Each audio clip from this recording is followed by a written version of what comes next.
हम सिरोधार्य करते हैं, दूसरे को क्या मिली है ये तो हमारे अलाकवान समझ सकते हैं, लेकिन ये बात सही है कि हमको जो मिला है हम लोग सब संतुष्ट हैं। हमारे लोग अभी वहाँ प्रेस कॉन्फ्रेंस में जाएंगे। हमको किसी भी प्रकार की कोई शिकवा शिकायत नहीं है। तो किसी भी प्रकार की कोई शिकवा शिकायत नहीं है। सुना आपने जीतन राम मांझी को, वो खुश नजर आ रहे हैं। उन्होंने कहा है कि किसी भी तरह की कोई शिकवा शिकायत नहीं है। हालांकि 15 सीटों की मांग उनकी तरफ से की जा रही थी, लेकिन 6 सीटें उन्हें दी गई और इस पर खुशी जताते नजर आए जीतन राम मांझी। 29 सीटें चिराग पासवान को दी गई हैं। हालांकि 40 सीटों की उनकी तरफ से मांग की गई थी, लेकिन कई दौर की बातचीत चली और आखिरकार 29 सीटों पर चिराग पासवान मान गए हैं। 101 सीटों पर जेडीयू और बीजेपी चुनावी मैदान में होंगी। और अमित मेरे सहयोगी पटना से जुड़े हैं, जबकि हमारे न्यूज डायरेक्टर दीपक चौरसिया मेरे साथ जुड़े हुए हैं और साथ ही साथ वरिष्ठ पत्रकार नवीन उपाध्याय जी भी जुड़े हुए हैं। नवीन जी, जिस तरह से सीट बंटवारे का ऐलान कर दिया गया, 101 सीटों पर बीजेपी लड़ेगी, 101 सीटों पर जेडीयू चुनावी मैदान में होगी। क्या माना जाए इस बार कोई बड़े भाई छोटे भाई की भूमिका में नहीं, जिस तरह से एक बार संकेत भी दिया था दिलीप जायसवाल ने कि कोई बड़े छोटे भाई की भूमिका में नहीं रहेगा, बराबर तो वही नजर आ रहा है इस सीट बंटवारे में। देखिए, आपका एकदम असेसमेंट सही है और ये सिंबोलिज्म को अगर हटा दीजिए कि दोनों अब इक्वल पार्टनर के रूप में देखे जाएंगे, तो ये जो बिहार की राजनीति में का यथार्थ को भी परिलक्षित करता है क्योंकि आज के दिन में बीजेपी डेफिनेटली जेडीयू से स्ट्रॉन्गर पार्टी है। एक समय था कि जेडीयू रीजनल पार्टी थी और वो काफी स्ट्रांग थी जब नीतीश कुमार का हेल्थ अच्छा था और वो एक्टिव थे। आज के दिन में नीतीश कुमार का हेल्थ डेफिनेटली काफी ढलान पर है और पार्टी में कई तरह के बिखराव है, पार्टी में कई तरह के ग्रुप आ गए हैं। तो और लास्ट इलेक्शन में केवल 43 सीट्स जीते थे जेडीयू ने। तो मेरा मानना है कि बीजेपी ग्राउंड पर भी काफी स्ट्रांग पार्टी है आज के दिन में जेडीयू के कंपैरिजन में। तो नेचुरली जो है ये अगर दोनों इक्वल नंबर ऑफ सीट लड़ रहे हैं तो ये जेडीयू के लिए मेरा मानना है कि जेडीयू के लिए ये विन विन सिचुएशन है। अदरवाइज अगर देखा जाए तो बीजेपी को far greater number of seats contest करना चाहिए था, क्योंकि पिछले बार बीजेपी ने 80 सीट्स जीते और उसके बाद नीतीश कुमार ने 43 सीट जीते, थर्ड पार्टी थी बिहार में। आज वो अगर इक्वल नंबर के सीट्स जीत रहे हैं, लड़ रहे हैं, तो माना जाए कि उन्होंने काफी अच्छी बार्गेनिंग की है और उस रूप में इसको देखा जाना चाहिए, न कि बीजेपी के बहुत बड़ी बीजेपी के लिए हम नहीं मानते हैं कि बीजेपी ने कोई बहुत बड़ा हार्ड बार्गेनिंग किया है। नीतीश कुमार ने ज्यादा हार्ड बार्गेनिंग किया है। अदरवाइज नीतीश कुमार को 50, 60, 70 से अधिक सीट नहीं मिलना चाहिए था, जो उनका स्ट्रेंथ है उस पार्टी का आज के दिन में। जी दीपक जी, जो सीट बंटवारा हुआ है, क्या लगता है किन मानदंडों पर हुआ है? पिछले चुनाव के प्रदर्शन को देखा जाए या फिर कार्यकर्ताओं की मांग देखी जाए या फिर क्षेत्रीय जो पार्टी मजबूत है उसके आधार पर क्या मानदंड नजर आता है इसका? मेरे ख्याल से जितनी भी पॉलिटिकल पार्टीज है, इसमें राष्ट्रीय लोक मोर्चा को छोड़ दिया जाए, नहीं उपेंद्र कुशवाहा और जीतन राम मांझी की, तो तीनों पार्टियों का जो है पूरे स्टेट के अंदर इम्पैक्ट है। चाहे वो भारतीय जनता पार्टी हो, चाहे वो चिराग पासवान की लोक जनशक्ति हो, चाहे वो जेडीयू हो। हाँ, रीजनल बैलेंसेस टिकट में बनाने की जरूर कोशिश होगी और ये भी देखना महत्वपूर्ण होगा कि सीटों की फाइन ट्यूनिंग क्या कहती है। लेकिन मैं आपको 2-3 पॉइंट बताना चाहता हूं जो बेहद महत्वपूर्ण है। सबसे पहली बड़ी बात महत्वपूर्ण यह है फरहा कि इस गठबंधन के अंदर कोई बड़ा भाई नहीं है। आज तक जेडीयू और बीजेपी ने जितने भी चुनाव साथ में लड़े थे, उनमें बड़ा भाई भारतीय जनता पार्टी नहीं थी, बल्कि जेडीयू थी। इस बार पिछले 20 सालों में इस स्थिति के अंदर परिवर्तन आया है। ये अपने आप में एक बहुत महत्वपूर्ण और नोट करने वाली बात है। इसकी क्या क्या वजह है नवीन भाई ने बताई, मैं भी इसमें से 2 वजह और जोड़ देता हूं। पिछली बार का उनका 43 सीटों का प्रदर्शन और जो जनता दल यूनाइटेड की वर्तमान स्थिति है, ये दोनों। तो बीजेपी ए अपने आप को असर्ट कर रही है, बी जेडीयू के बराबर खड़ा करने की दिखाने की कोशिश कर रही है। अब देखना ये महत्वपूर्ण हो जाता है कि क्या चुनाव के बाद नीतीश कुमार मुख्यमंत्री रहेंगे। मेरे अनुमान के हिसाब से, मेरे विश्लेषण के हिसाब से शुरुआती कुछ समय तो वो जरूर मुख्यमंत्री रहेंगे अगर गठबंधन जीतता है, और उसके बाद शायद भारतीय जनता पार्टी अपने किसी नेता को वहां वहां पर बैठाने की कोशिश करे। ये तो एक संभावना इस सीट बंटवारे से निकलकर सामने दिखाई देती है। लेकिन दूसरी सबसे बड़ी बात ये है कि चिराग पासवान इस गठबंधन के सुपरस्टार हैं। चिराग पासवान ने जिस तरह से नखरे दिखाए, चिराग पासवान ने जिस तरह से नारे बोले और चिराग पासवान ने जिस तरह का नाटक किया, चुनाव में तीन ही चीजें महत्वपूर्ण होती है, नारा, नखरा और नाटक। इन तीनों में चिराग पासवान एक्सपर्ट थे।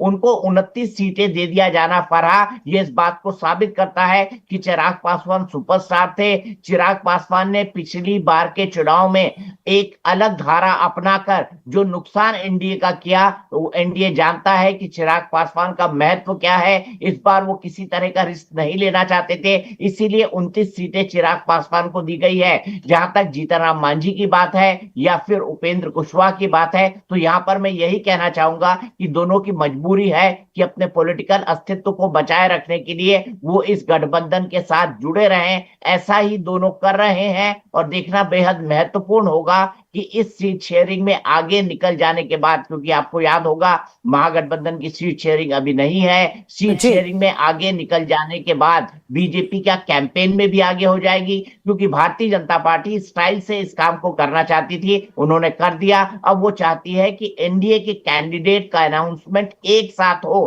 ताकि सभी एकजुट हैं, इसका एक स्ट्रॉन्ग संदेश जा सके। तो मेरे ख्याल से अभी बीजेपी इलेक्शन कमेटी की मीटिंग चल रही है, इसके बाद कुछ नावों पर मोहर लगेगी और मुझे लगता है कि एनडीए के लोग अपने साझा उम्मीदवारों की लिस्ट जारी करेंगे। अभी तक यही संकेत निकलकर सामने आ रहे हैं। फरा दीपक जी, जाहिर सी बात है अभी सीटों का बंटवारा हुआ है, अब उम्मीदवारों पर फोकस किया जाएगा, कहां से कितना मजबूत उम्मीदवार उतारा जाए।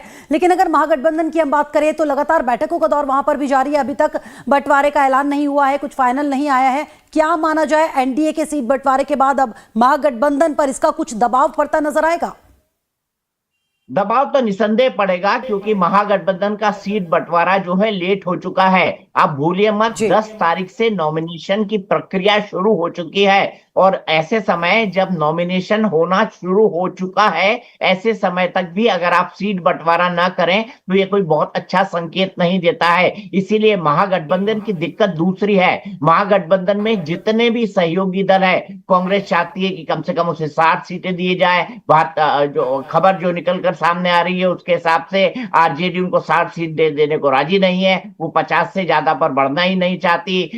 लेफ्ट पार्टियां चाहती है कि उनको कम से कम 35 सीटें दी जाए, उनको लेकर भी दिक्कत है। मुकेश सहनी कम से कम 20 सीटें चाहते हैं। लेफ्ट पार्टी कहती है कि हमारे तो भाई सीपीआई-एमएल के अकेले ही 12 विधायक हैं और 2 सांसद हैं। ऐसे में आपको कोई तो फॉर्मूला तय करना होगा, क्योंकि मुकेश सहनी की पार्टी की सिर्फ 1 सीट अभी विधानसभा के अंदर है। ऐसे में उनको 20 सीटें किस आधार पर दे दी जाए? तो ये तमाम चीजें महागठबंधन के अंदर दिक्कतें पैदा कर रही हैं। आपको पता है एनडीए के अंदर एक पूरा का पूरा कलेक्टिव एफर्ट होता है, लेकिन महागठबंधन का जो एफर्ट होता है वो तेजस्वी यादव और लालू परिवार तक सीमित होता है, उसी को ही अंतिम सहमति बनानी है। तो मेरे ख्याल से जब 10 लोग मिलकर एक काम को पूरा करें तो ज्यादा आसानी से हो जाता है। इसीलिए एनडीए में ये काम आसानी से हो गया। आसानी इस नजरिए से मैं कहूंगा कि बहुत कॉम्प्लिकेशन थे, लेकिन फिर भी एनडीए ने उन कॉम्प्लिकेशंस को सुलझा लिया। लेकिन ये कॉम्प्लिकेशंस महागठबंधन में नहीं सुलझ पा रहे हैं। अकेले तेजस्वी के ऊपर इस पूरे के पूरे महागठबंधन को संभाल के रखने का दारोमदार है। तो मुझे लगता है महागठबंधन थोड़ा पीछे तो हुआ है, लेकिन कैंपेन दोनों की कैसे पिकअप होती है ये अपने आप में सबसे महत्वपूर्ण बात होगी। फरहा जी, कमलेश, लगातार आप बीजेपी ऑफिस पर हैं, बंटवारा हो चुका है, सीटों के बंटवारे का ऐलान किया जा चुका है, कितनी तेज इस वक्त वहां पर गहमा गहमी नजर आ रही है? क्या किसी से बातचीत हुई आपकी? देखिए, केंद्रीय चुनाव समिति की बैठक, यहाँ बातचीत नहीं होती है, यहाँ यहाँ उम्मीदवार का चयन होता है, उम्मीदवार पे मंथन हो रहा है। लेकिन सबसे महत्वपूर्ण बात जो दीपक जी बता रहे थे कि चिराग पासवान स्टार कैंपेनर हैं, निश्चित रूप से इसमें कोई दो मत नहीं। लेकिन एक बात अगर आपने ध्यान दी होगी, 2015 का, फिर 2010, 2020 का अगर आपने ग्राफ देखा होगा, क्योंकि 40 रिजर्व कंस्टिट्यूएंसी है बिहार में और 40 में 2020 के इलेक्शन में वो 17 पे आरजेडी का कब्जा हो गया था मात्र, और उस पर 14 जेडीयू को मिली थी। बीजेपी के नसीब के हिस्से में 6 सीटें आई थी। तो नीतीश कुमार ने दलितों को महादलितों में बांटा था, 2 वर्गों में बांटा, एक दलित एक महादलित बना दिया था। उसके बावजूद पिछली लोकसभा चुनाव में दलित बड़ी संख्या में महागठबंधन के पीछे चले गए थे। उस बार 6 सीटें इस कोटे से कांग्रेस को भी गई थी। ये चीजें बीजेपी ने ध्यान में रखी थी कि जो दलित है उनसे खिटक रहा है। और इस बार भी अगर आपने आंकड़ा देखा होगा कि 20% के आसपास दलित बिहार में है, उसमें से 6% जो है सिर्फ पासवान जाति के लोग के हैं। और अभी महादलित जिसको नीतीश कुमार ने महादलित बांटा हुआ है वो लगभग 8% के आसपास है। वो महादलित कहीं न छिटक गया था। तो बीजेपी को लगता था अगर चिराग पासवान भी नाराज हो गए तो फिर ये 5% भी हाथ से निकल सकता है। इसलिए बीजेपी ने उनको ज्यादा तवज्जो दी। और जहां तक मांझी की बात है, मांझी 3% के आसपास आते हैं और 3% भी सिर्फ गया के क्षेत्र, गया और जहानाबाद का एक क्षेत्र है, पॉकेट है, जहां मांझी का आप कह सकते हैं उनका प्रभाव है। इसलिए बीजेपी ने बहुत सोच समझ के रणनीति चली है।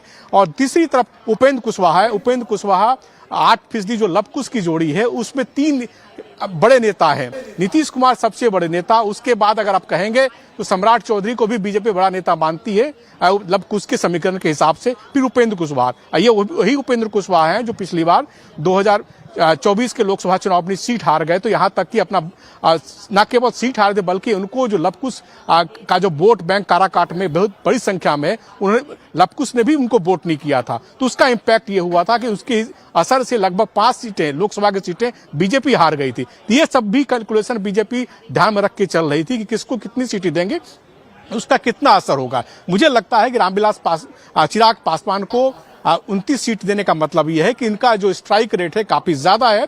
और पिछली बार 2020 में भी चिराग पासवान अकेले लड़के, उनका स्ट्राइक रेट काफी अच्छा था। जैसा मैंने आपको बताया कि 9 सीटों पर सेकंड थे और लगभग 40 सीटें ऐसी थी जहां उनकी वो तीसरे फाइट में थे। तो वो सब बात उनको कंसोलिडेट करके बीजेपी ने उनको चिराग पासवान को आगे किया। और पांचवी सबसे महत्वपूर्ण बात कि बीजेपी के पास इस तरह का फायर बैंड युवा नेता बीजेपी के पास नहीं है। तो एक तरफ महागठबंधन तेजस्वी यादव हैं जो युवा हैं, राहुल गांधी है युवा है, लेकिन बीजेपी के पास इस तरह की छवि वाले कोई लोग नहीं है जो उसको इसके पीछे युवा खींच के चले आए। इसलिए एक नरेंद्र मोदी है जिनका आप कह सकते हैं पैन इंडिया इमेज है, लेकिन युवाओं के नाम पर बीजेपी के पास कोई ऐसा नेता नहीं जिसको युवाओं को अट्रैक्ट करे। इसलिए चिराग पासवान उनको बेहद उनके लिए जरूरी थी। इसलिए 29 सीटें दे करके उनको समाहित कर उनको एकोमोडेट किया गया। जी अमित, सीट बंटवारा हो चुका है। चिराग पासवान को 29 सीटें दे दी गई, जबकि जीतन राम मांझी जो 15 सीटों की मांग कर रहे थे 6 सीटें उन्हें दी गई और खुशी भी वो जताते नजर आए। इस बात पर उन्होंने कहा कि वो इससे खुश हैं। यानी मजबूरी नजर आती है कहीं ना कहीं एनडीए के साथ बने रहना, उनके पास कोई ऑप्शन नहीं।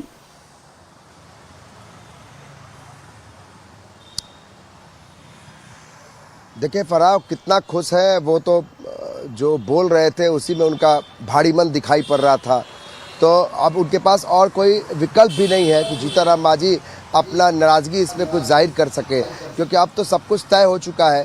और ये भी समझना होगा कि जिसकी जितनी हिस्सेदारी है उसको उतनी उनकी दावेदारी उतनी मानी जाएगी। देखिए 5% वोट जो है वो चिराग पासवान का, हम शुरू से इस बात को कह रहे हैं कि पासवान जाति का जो वोट है वो काफ़ी एग्रेसिव वोटिंग होती है। जाहिर है इसको आप दरकिनार नहीं कर सकते। और इसका लिटमस टेस्ट बीजेपी 2020 में कर चुकी है, जेडीयू इसको भुगत चुकी है। तो ये बातें चिराग पासवान भी जानते हैं, बीजेपी भी जानती है और मुख्यमंत्री नीतीश कुमार भी भली भांति जानते हैं। तो जाहिर है कि कोई इसमें कोई दबाव नहीं दे सकता था। तो जितनी ज़्यादा वोटिंग होगी, वोट परसेंटेज होंगे, वहाँ उनका दबदबा ज़्यादा होगा, दावेदारी ज़्यादा पक्की होगी। इसीलिए चिराग पासवान को सबने खुश रखा है। भाई 5 सीटें उनको लोकसभा में मिली थी, उस हिसाब से 6 पंचे 30 होती है। तो जाहिर है कि 29 सीटें मिली है और उनके मन मुताबिक जो सीटें थी वो भी उनको मिलती हुई दिखाई पड़ रही हैं। तो जाहिर है चिराग पासवान को दोनों हाथ में लड्डू है। और रही बात अगर नीतीश कुमार की, तो मुख्यमंत्री नीतीश कुमार को लोग अस्वस्थ बता रहे हैं। ठीक है, बड़े भाई या छोटे भाई की भूमिका में इस बार 2025 में बीजेपी जेडीयू नहीं दिखेगी। इन सब के बावजूद भी नीतीश कुमार का दबदबा इतना है, सोशल इंजीनियरिंग का पावर इतना है कि आज भी नीतीश कुमार को आप दरकिनार नहीं कर सकते हैं। शायद यही कारण है कि आप उनको छोटे भाई अब भी बीजेपी नहीं बना सकी। सब कुछ होने के बाद भी जेडीयू आज भी उसी तरीके से खड़ी हुई है, बीजेपी के सामने खड़ी है। इसके पीछे सबसे बड़ी ताकत फरहा है कि नीतीश कुमार की social social engineering. Nitish Kumar का चेहरा, नीतीश कुमार ने जो 20 साल में विकास के काम किए हैं, जो हर जातियों को साथ में जोड़ा है, जो आधी आबादी का एक बड़ा गणित नीतीश कुमार के साथ है। ईबीसी 36% जो एक्सट्रीम बैकवर्ड क्लास का वोट है वो नीतीश कुमार के साथ है।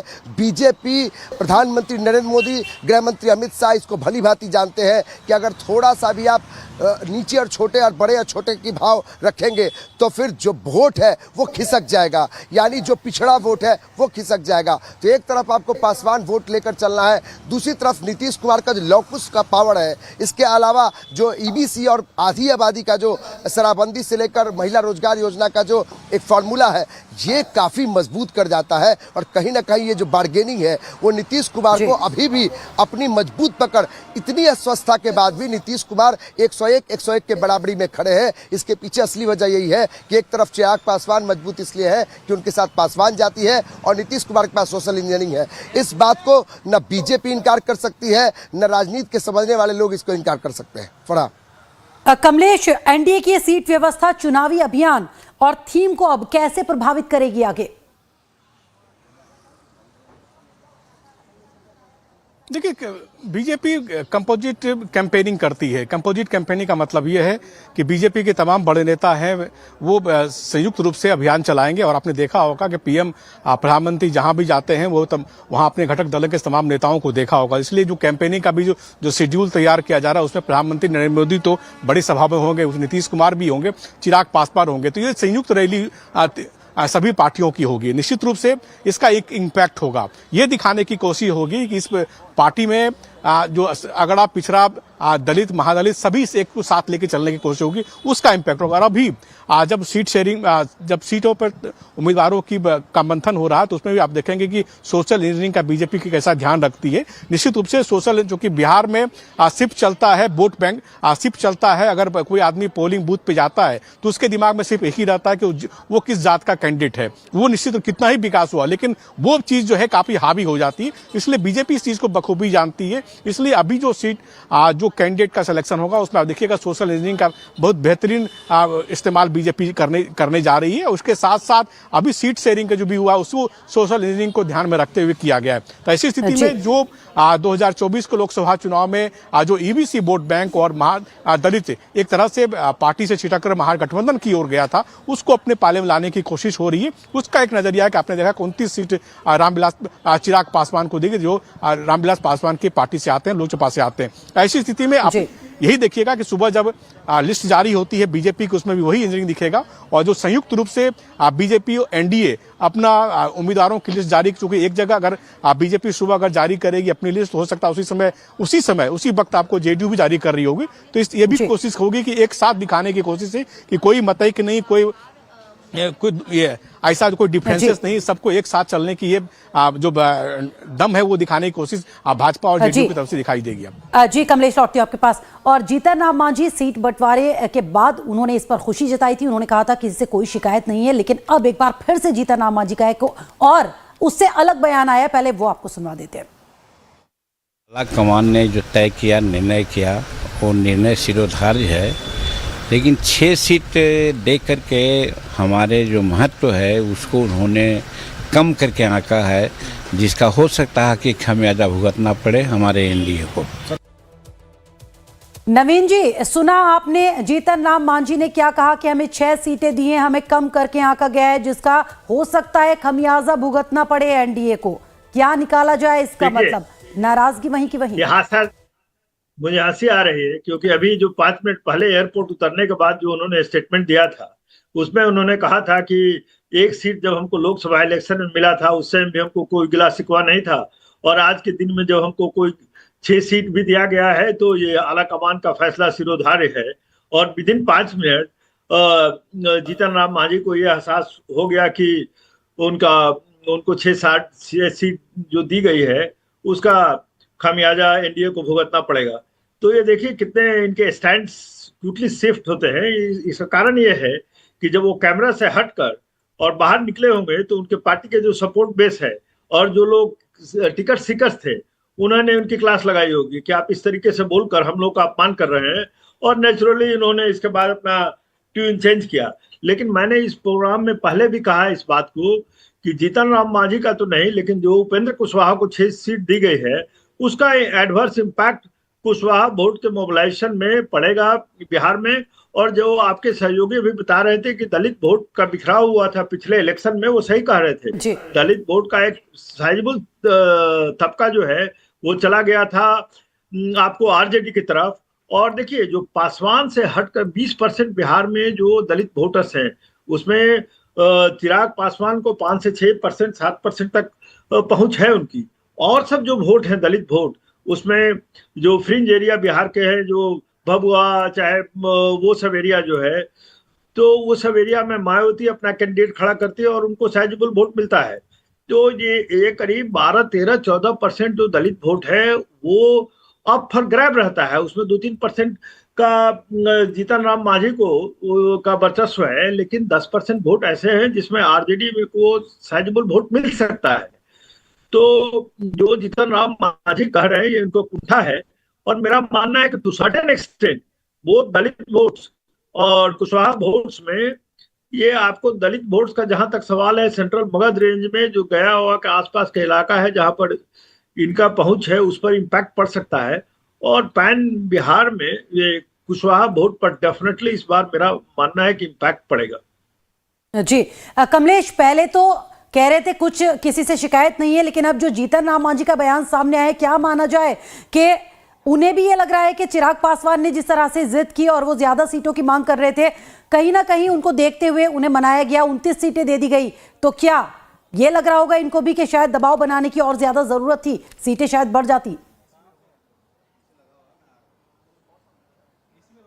देखिए, अभी जरूर लग सकता है उनको कि दबाव बनाते तो कुछ सीटें बढ़ जाती, लेकिन वो खुद मंत्री हैं, उनके बेटे जो हैं वो बिहार में मंत्री हैं, उनके परिवार से 2 लोग हैं वो विधायक हैं। तो ऐसे में उन पर भी सवाल उठता है कि जब उनको 7 सीटें पिछली बार सीटें दी गई थी, उसमें 4 जीते, 4 में से 3 तो उनके परिवार से ही विधायक बन के आए। तो ये भी कई सवाल उन पर उठते हैं। लेकिन निश्चित रूप से ये उनकी मंशा जरूर होगी कि उनको अगर 10 सीटें मिलती या तो बेहतर होता। लेकिन बीजेपी ने अगर उनको 6 सीटें दी हैं तो कुछ सोच समझ के दी होगी, और ऐसा नहीं होता कि 6 सीट वालों को मंत्री बना दिया जाए, भी नहीं होता। तो ऐसी स्थिति में अगर उनको पहले ही बड़ी भूमिका दे दी गई है, यहाँ पे कैबिनेट मंत्री का दर्जा उनको दिया गया है, तो ये भी सोच समझ के पार्टी ने दिया है। और बिहार में भी उनके पुत्र को मंत्री बनाया गया है। तो ये सब चीजें पार्टी ने सोची होगी कि आप निश्चित रूप से संगठन में और इसके साथ साथ इसके सरकार में हिस्सेदारी बराबर प्रॉपर हिस्सेदारी मिली है, लेकिन सीट आपको नहीं मिली है, तो उसके वजह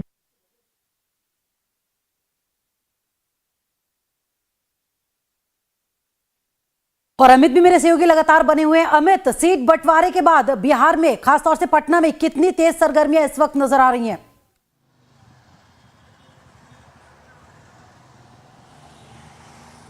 देखिए, अब तो बस उम्मीदवारों का ऐलान होना बाकी है फरहा। अब तो एनडीए की तरफ से सीटों का ऐलान हो चुका है, लेकिन महागठबंधन को लेकर अब भी पेच फंसा हुआ है। और अभी एक बड़ी खबर हम लोग उस पर चर्चा नहीं कर पा रहे कि मुकेश सहनी का एक बड़ा बयान आया है दिल्ली जाने से पहले, जिसमें उन्होंने कह दिया कि महागठबंधन अस्वस्थ है।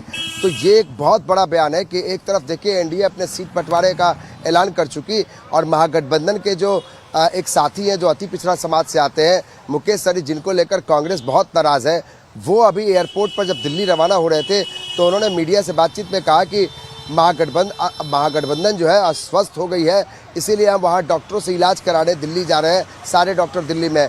तो ये जो बिहार में जो चुनाव होना है उसमें देखिए कि एनडीए एक तरफ से किसी भी तरह से, जीतन राम मांझी कितना भी नाराज हो जाए, लेकिन अब जब फिगर सामने है तो आप कुछ कर नहीं सकते। लेकिन महागठबंधन में पूरी तरह से पेच फंसा हुआ, और मुकेश सहनी जिस तरीके का प्रेशर बना रहे हैं फरहा, वो साफ तौर पे दिखता है कि महागठबंधन